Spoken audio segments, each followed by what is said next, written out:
السلام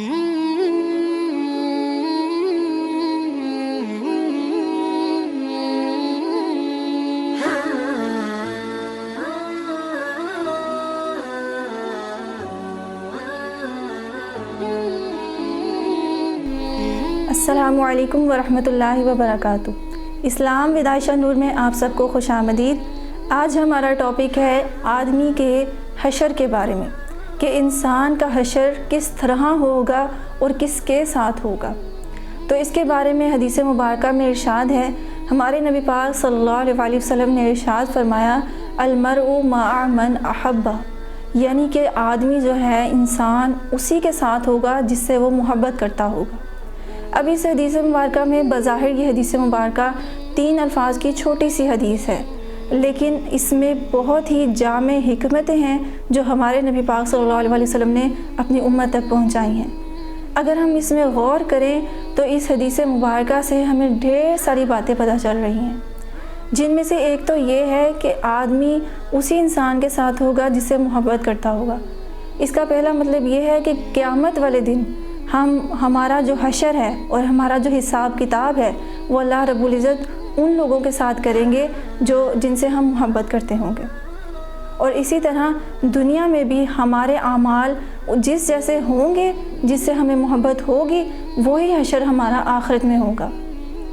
تو جب نبی پاک صلی اللہ علیہ وسلم نے صحابہ کرام کو یہ روایت اور یہ حدیث مبارکہ سنائی تو صحابہ کرام فرماتے ہیں کہ ہمیں کبھی پہلے اتنی زیادہ خوشی نہیں ہوئی تھی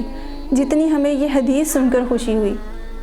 اس لیے کہ صحابہ کرام رضی اللہ تعالیٰ عنہ جو ہیں وہ نبی پاک صلی اللہ علیہ وسلم سے محبت کرتے تھے، اور اسی طرح انہیں جب نبی پاک صلی اللہ علیہ وسلم سے محبت تھی تو انہیں اللہ رب العزت سے بھی محبت تھی۔ تو جب انہیں اللہ اور اس کے نبی سے محبت تھی تو پھر ان کے اعمال بھی اچھے تھے، اور اسی طرح پھر قیامت والے دن بھی ان کا حساب کتاب نبی پاک صلی اللہ علیہ وسلم کے پاس ہوگا۔ اب ہم اپنا موازنہ ان کے ساتھ کر کے اگر دیکھیں تو ہمارا آج کل کیا حال ہے، یعنی کہ ہم اپنے آپ کا محاسبہ کریں تو ہمارے اعمال تو پھر کچھ بھی نہیں ہیں۔ ہم کس انسان سے محبت کرتے ہیں، کس طبقے سے ہم محبت کرتے ہیں اور کس چیز کو فالو کرتے ہیں، یہ چیز بتاتی ہے کہ ہمارا حشر کس کے ساتھ ہوگا۔ یہیں سے ہمیں پتہ چل جانا چاہیے کہ قیامت والے دن ہمارا حشر کس کے ساتھ ہونا ہے، کیونکہ ہم دنیا میں کس کو فالو کر رہے ہیں؟ غیر مسلموں کے رواج اور ان کی خصوصیات اور ان کے طور طریقے ہم نے اپنائے ہوئے ہیں اپنی زندگیوں میں، اور ان کے لائف سٹائل پر ہم جی رہے ہیں۔ تو جب ہم غیر مسلموں والے کام کریں گے تو دیٹ مینس کہ ہمارے دل میں غیر مسلموں کی محبت ہے، اور نعوذ باللہ ثم استغفر اللہ، اس کا مطلب یہ ہے کہ پھر ہمارا قیامت میں حشر بھی کافروں کے ساتھ ہوگا۔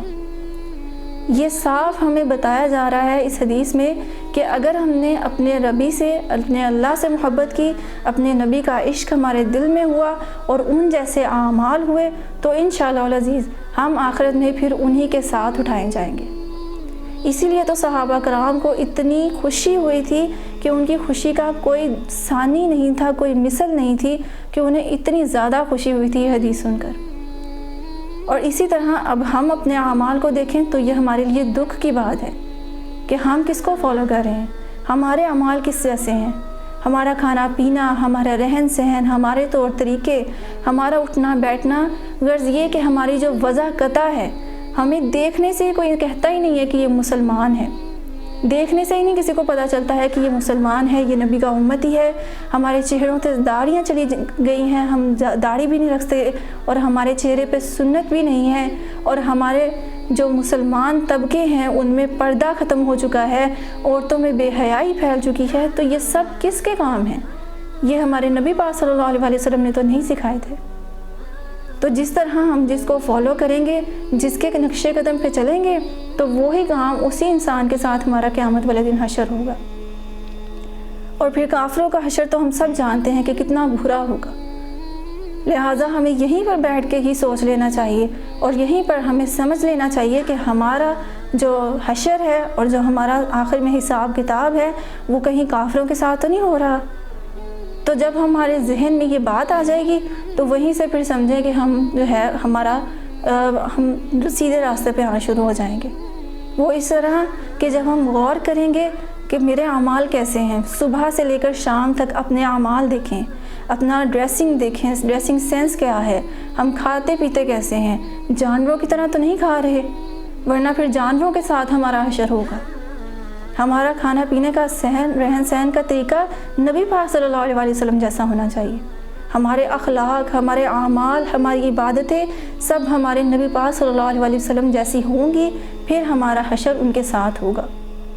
ورنہ پھر قیامت والے دن ہر طرف نفسا نفسی کا عالم ہوگا اور پھر ہمیں کوئی بچانے والا نہیں ہوگا۔ لہٰذا یہ چھوٹی سی حدیث ہمیں اسی بات کی ترغیب دلا رہی ہے کہ یاد رکھیں، آدمی اسی کے ساتھ قیامت والے دن اٹھایا جائے گا جس سے وہ محبت کرتا ہے۔ اگر ہمارے دل میں مسلمانوں کی محبت ہوگی، بزرگوں کی محبت ہوگی، اللہ والوں کی محبت ہوگی، تو انشاءاللہ العزیز ہمارا حشر پھر انہی کے ساتھ ہوگا، صدیقین کے ساتھ، صالحین کے ساتھ ہمارا اللہ پاک حشر فرمائیں گے۔ لیکن اگر ہمیں غیر مسلموں کے ساتھ اور غلط کام کرنے والوں کے ساتھ محبت ہوئی تو پھر ہمارا حشر بھی انہی کے ساتھ ہوگا۔ اور پھر ہم یہاں بیٹھے بیٹھے اس بات کا اندازہ لگا سکتے ہیں کہ ہماری آخرت ہمیں کیا دے گی، ہم جنت میں جائیں گے یا جہنم میں جائیں گے، وہ سب کچھ ہمیں یہاں بیٹھے بیٹھے پتہ چل سکتا ہے۔ اور جو شخص یہ سوچ لے گا اور اس پر غور و فکر کر لے گا وہی انسان عقل مند ہے۔ اور پھر اللہ رب العزت ایسے انسان کے راستے جو ہیں وہ خود بخود اللہ پاک آسان فرما دیتے ہیں جب اس کا تعلق اللہ والوں کے ساتھ جڑنا شروع ہو جاتا ہے۔ ہمارے دلوں میں اللہ والوں کی محبت ہونی چاہیے اور پھر ان جیسے اعمال کرنے کی کوشش بھی کرنی چاہیے کہ اگر کوئی اللہ والا، کوئی بزرگ نماز پڑھ رہا ہے، تہجد پڑھ رہا ہے، تو ہمیں بھی شوق ہونا چاہیے کہ ہم اس کی طرف دیکھ کر نماز کی طرف آئیں، روزے کی طرف آئیں، اللہ کی عبادت کی طرف آئیں، ذکر کی طرف آئیں۔ جب ہمارے اندر یہ چیزیں پیدا ہو گئیں تو خود بخود ہماری دنیا اور آخرت سنور جائے گی۔ اور یہی تو ہمیں جو ہے مطلوب بھی ہے اور ہمارا ضروری بھی ہے ہماری زندگی میں کہ ہم اپنی دنیا بھی سنواریں اور آخرت بھی سنواریں۔ دنیا میں جتنی دیر رہنا ہے اپنی زندگی کو خوشحال رکھنا ہے اور آخرت کی تیاری جو ہے وہ دنیا میں ہی کر کے جانی ہے۔ تو اللہ رب العزت سے دعا ہے کہ اللہ پاک ہمیں اپنے نیک صالح بندوں کی محبت عطا فرمائے اور نبی پاک صلی اللہ علیہ وسلم سے سچی محبت کرنے کی توفیق عطا فرمائے، اور آخرت میں ہم تمام مسلمانوں کا حشر اللہ رب العزت نبی پاک صلی اللہ علیہ وسلم کے ساتھ فرمائے۔ آمین وآخر دعوانا ان الحمد للہ رب العالمین۔